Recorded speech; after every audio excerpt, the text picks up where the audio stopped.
Pilipinas, narito na muli si Inday Maharlika para muling magbigay sa inyo ng panibagong masuswerteng numero ang tinatawag nating Petsa Sumada nationwide for June 13, 2024. At kung nais yung mapabilang sa ating every submission, o gali lamang pong magbigay ng inyong resulta mula first draw, second draw, and third draw together with your provinces para natin mahanapan ng tamang interval to make you win. At like itong hintayin every 7 p.m. to 9 p.m. only. Sumari kayong magpakod ng mga birthdays, anniversaries, maging ang inyong mga panaginip sapagat ang bawat panaginip ay may kanya-kanyang anunsyo at numero na sa inyo ay mananalo.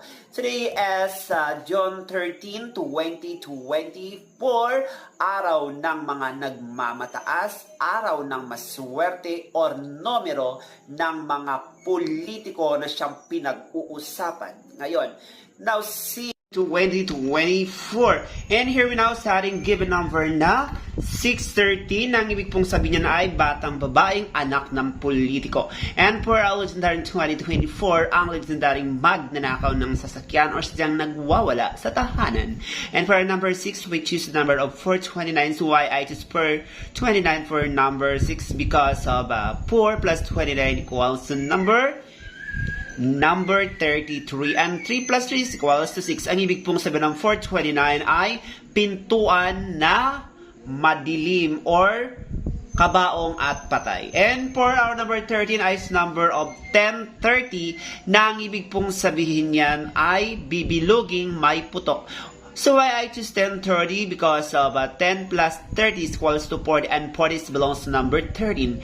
And for number 20 is number of 1433 na ang ibig pong sabihin niyan ay nahulog sa kakalipad. So I choose 1430 for number 20 because 14 plus 3 plus 3 is equals to number 20. And for 24 is number of 1824 na ang ibig pong sabihin niyan ay naghubad sa sakyan o kasama ng tahanan. So I choose 1824 for number 24 because 18 plus 2 plus 4 is equals to 24. And here we now for the first lucky number for June 13, 2024. Araw ng mga politiko. 4 plus 29 equals to 33 and 10 plus 30 equals to 40. Ang ibig po sabihin ng 3340 ay napakaraming talagang tao mas tinakbuhan ang kanilang pagkakautang at hindi na iniisip na itong bayaran. And for another lucky numbers, we have 14 minus 33 equals to negative 18 and 18 minus 24 is equals to negative 6. Ang ibig sabihin ng 186 ay batang babaeng naghubad. And here we know for our strongest number for today, June 13, 2024, araw ng mga politiko. Of course, 33 minus 40 equals to 7 and 18 plus 6 equals to 24. So our strongest number for today is number 724. Ang ibig pong sabihin ng 724 ay may batang lalaking may sasakyan. Ang ating 7 ay pwede sa 25. Ang ating 24 ay pwede sa maging 6. So our strongest number for today, June 13, 2024, araw ng mga politiko is number 724, 725, 76, 24, 6, 24, 25, or 25, 6. And that is for now. Don't forget to like and to subscribe my channel para like ang updated.